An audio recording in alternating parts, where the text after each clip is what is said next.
प्रशासन हमारे सफाई कर्मचारी पर यह एलिगेशन लगाता है कि ये करप्ट है, ये लोग काम नहीं करते, इन गरीबों से 50-50 हजार रुपए लेकर इनको ठेकेदार के हाथ भर्ती करा रहे हैं। ये खुलासा भी किया जाएगा। भारत चौथी अर्थव्यवस्था है ऐसा कहा जा रहा है, तीसरी अर्थव्यवस्था इस कार्यकाल में कर देंगे प्रधानमंत्री मोदी, ये कहा गया था। अब जो दूर दराज हैं भारत के देश, मैं उन नगर निगम को बताना चाहता हूँ, वो सोचते होंगे कि दिल्ली का नगर निगम कहीं ना कहीं बहुत बेहतर होगा, बहुत अमीर है, पर मैं वही चीज़ दिखाना चाहता हूँ। नमस्कार, आप देख रहे हैं JNN न्यूज़ और मैं राजेश्वर चौहान। मैं शुरुआत अपने लिखे एक शेर से करना चाहता हूँ। मेरी ये लाइनें हैं, मैंने लिखा था कि मेरी कीमत तो कुछ भी नहीं, अक्सर लोग मुझे वायदों में खरीद लेते हैं। ये इतने लोग देख रहे हैं आप, ये राजनेताओं के वायदे के खरीदे हुए हैं बेसिकली, जितने भी लोग हैं। कभी ऐसे ही लिखा था मैंने कि मेरी कीमत तो कुछ भी नहीं, लोग अक्सर मुझे वायदों में खरीद लेते हैं। तो जितने ये लोग देख रहे हैं सिर्फ वायदों में बिके हुए हैं। करें भी क्या? अब प्रधानमंत्री इस देश के हैं, CM इस देश की है, अगर उनके वायदों पर यकीन नहीं करें तो किस पे करें आप बताइए? कहाँ से उन लोगों को लाएं? क्या पुराना युग लौटा के लाएं? किस पे भरोसा करें? भरोसा करने लायक लोग हैं। अब बात करते हैं कि राजनेताओं के वायदे कितने जमीन पर उतरते हैं। देहान साहब, बहुत बहुत स्वागत है। सालों से सरकारें आ रही हैं, चली जा रही हैं, और आप हमेशा वायदों में बिकते चले आ रहे हैं। ये जो कीमत है वायदों में बिकने वाली, ये कब खत्म होगी आखिर? चौहान साहब, आपके चैनल का धन्यवाद करता हूं कि आप गरीबों की, मजलूमों की, दलितों की, मुस्लिमों की, माइनॉरिटी की जो आवाज़ को आप बुलंद करते हैं। ये दिल्ली नगर निगम कोर कमेटी आपका आभार प्रकट करते हैं। मेरे साथ मौजूद हैं मेरे कोर चीफ ऑफ पैटर्न माननीय SK चौधरी साहब, मेरी बड़ी बहन शशि बाला जीनवाल जी, आज सुनील नेताजी जिनके नेतृत्व में ये धरना रखा गया है, और आज धरने का 14वां दिन है। जैसे कि आप जानते हैं, तमाम कोर कमेटी, तमाम सुनील नेताजी की यहाँ टीम मौजूद है, मेरी बहनें, मेरे सभी भाई, सितारा जी, तमाम साथीगण, और हमारे साथ गहलोत जी, सोहन सिंह जी। चौहान साहब, बड़ा माकूल सवाल किया आपने, जवाब भी माकूल दूंगा इसका। जहाँ तक बात है प्रशासन की, तो आप देख रहे हैं इसका गोल मोल रवैया है। जब एक संवैधानिक पद पर बैठकर हमारे दिल्ली के यशस्वी मेयर राजा इकबाल जी, हमारे डेम्स के चेयरमैन, जिनसे हमने 18 तारीख के प्रदर्शन से पहले एक बैठक की, उस बैठक को आपने भी देखा होगा। हमने बात की कि आपने 600 कर्मचारी जो ठेकेदारी प्रथा के तहत जिनको भर्ती किया है, ये मामला क्या है? तो उन्होंने अपने स्टेटमेंट जारी किया कि हमने ऐसा कोई 600 कर्मचारियों की भर्ती नहीं की, और जो ठेकेदारी प्रथा की बात करते हैं, हमने ठेकेदारी प्रथा इसमें नहीं लेकर आए, ना ही हमने 600 कर्मचारी को लगाया। आपने देखा होगा रेलवे ट्रैक पर ये वो 600 कर्मचारी काम कर रहे हैं। प्रत्येक वार्ड्स में 12-12, 13-13 कर्मचारी जो रेलवे ट्रैक पे काम कर रहे हैं। 12 के 12 जोन में, हर जोन में 50-50 कर्मचारी दिया गया है जो कि रेलवे ट्रैक पर काम कर रहा है। और अब तो गनीमत इतनी हो गई है, दादागिरी इस निगम की इतनी हो गई है, तानाशाही इतनी हो गई है कि जो हमारे परमानेंट एम्प्लॉय हैं, जो हमारे डेली वेजर एम्प्लॉय है, सब्स्टिट्यूट एम्प्लॉय हैं, उनको भी रेलवे ट्रैक पर काम कराया जा रहा है। मैं पूछना चाहता हूं निगम प्रशासन से, रेलवे, नॉर्दर्न रेलवे जो है अपने आप में एक डिपार्टमेंट है, उसकी अपनी पुलिस होती है, उसके अपने सफाई सैनिक होते हैं, उसका अपना मैनेजमेंट होता है, क्योंकि जो रेलवे प्रॉपर्टी है उसका MCD से मतलब क्या है। और म्युनिसिपल कॉर्पोरेशन ऑफ दिल्ली जो कि अपने आप में एक ऑटोनमस बॉडी है, वो अपने कर्मचारी वहां क्यों भेज रही है? इसके बीच में लालच क्या है? अब पता चला है कि रेलवे ने निगम को एक कॉन्ट्रैक्ट दिया है करोड़ों रुपए का। रेलवे ने निगम को ही कॉन्ट्रैक्ट दे दिया, करोड़ों रुपए का कॉन्ट्रैक्ट दिया है, अपने कर्मचारियों से इसको काम कराई, हमारे कर्मचारी से काम कराएं। लेकिन मैं पूछना चाहता हूं निगम प्रशासन से, जिस कर्मचारी से आप काम करा रहे हैं, वो उसको क्या आप रिस्क अलाउंस दे रहे हैं?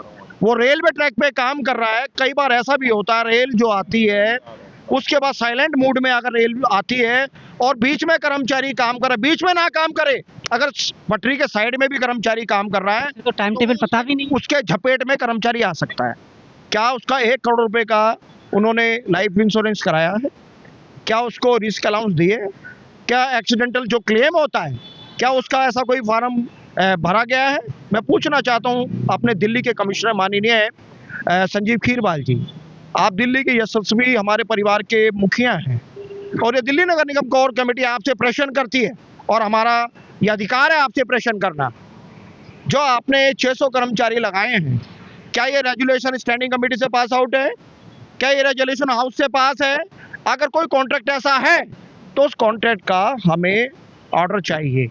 आपने स्टैंडिंग कमेटी की बात की, कल की बात है, स्टैंडिंग कमेटी की बैठक चल रही थी, वहाँ पर आम आदमी पार्टी के नेताओं ने ये सीधा आरोप लगाया है 650 करोड़ के भ्रष्टाचार का सीधा सीधा स्टैंडिंग कमेटी पे। उनका ये कहना है कि जो भी कॉन्ट्रैक्ट दिए जा रहे हैं वो बिना टेंडर के अपने अपने लोगों को ये ठेका दे रहे हैं, यानी नया कोई नहीं आ रहा है और टेंडर भी नहीं लागू हो रहा है। ये आरोप है, बहुत बड़ी खबर है ये, इस पे क्या कहेंगे? जैसे आपने नाम लिया मैंने इसलिए पूछा। चौहान साहब, इसमें मैं नहीं जाना चाहता, पॉलिटिकल मामले, लेकिन हाँ मैंने उसको देखा है।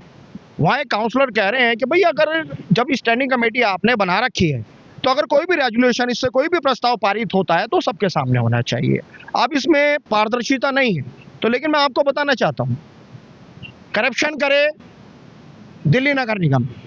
अभी आपने देखा होगा कल की तारीख में जो शाहदरा नॉर्थ के डिप्टी कमिश्नर हैं माननीय मिश्रा जी, उनको रंगे हाथों पकड़ा गया है सीबीआई द्वारा 4 लाख की रिश्वत में।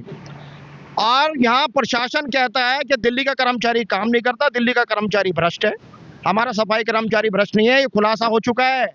और ये हम नहीं कह रहे, जो अन्वेषण विभाग है जिसे कहते हैं सीबीआई सीआईडी, उन्होंने इस बात का खुलासा किया है कि डिप्टी कमिश्नर रंगे हाथों पकड़े गए हैं और जो लाइसेंस विभाग के इंस्पेक्टर हैं वो भी रंगे हाथ पकड़े गए हैं और अभी बहुत सारे डिप्टी कमिश्नर पकड़े जाने बाकी हैं। बहुत जल्दी पोल खुल चुकी है। ये यहाँ पर ये लाना चाहता हूँ, भ्रष्टाचार का मामला हमेशा नीचे स्तर पर तो लगा दिया जाता है तो लोग बोल के खामोश हो जाते हैं।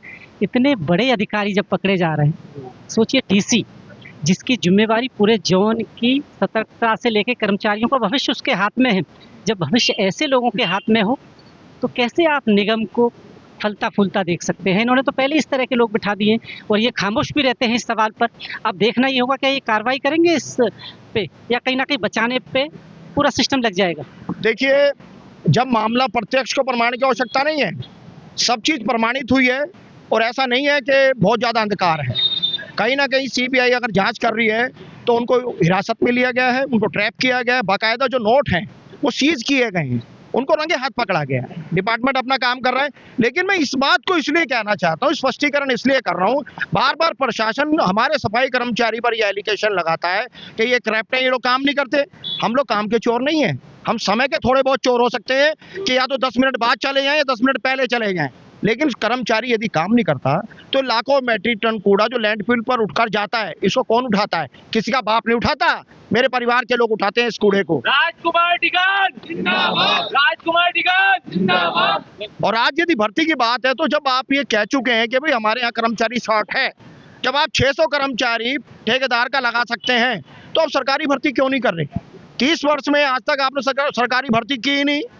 आप देखिएगा, दिल्ली का क्षेत्रफल भी बड़ा, दिल्ली की आबादी बड़ी है और कर्मचारी 30 साल में कितना कर्मचारी डेथ कर गया, कितना रिटायरमेंट हो चुका है। साहब, मैं एक चीज़ यहाँ लाना चाहता हूँ और ये पता सबको है, कैमरे के सामने बोलने में थोड़ी सी दिक्कत इसलिए आती है क्योंकि ठेकेदारी जब से लाई है, मेरा ये मानना है और इसके प्रमाण है मेरे पास कि भ्रष्टाचार कहीं ना कहीं बढ़ा है। जो ठेकेदार है वो एम्प्लॉइयों से एक मुकर्रर रकम लेता है और ये बात मैं निगम की बात नहीं कर रहा हूँ, मिनिस्ट्री में चले जाइए वहाँ भी ठेकेदारी है।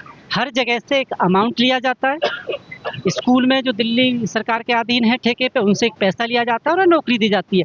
और बड़े हास्यास्पद बात यह है कि वो इंतजार करता है कि ये कब छोड़े ताकि दूसरे एम्प्लॉय को लाए और उससे भी पैसा ऐठा जाए। यानी भ्रष्टाचार कहीं ना कहीं बढ़ रहा है इससे, तो ठेकेदारी से ये तो अभिशाप है एक तरह। देखिए, ये हास्यास्पद बात है।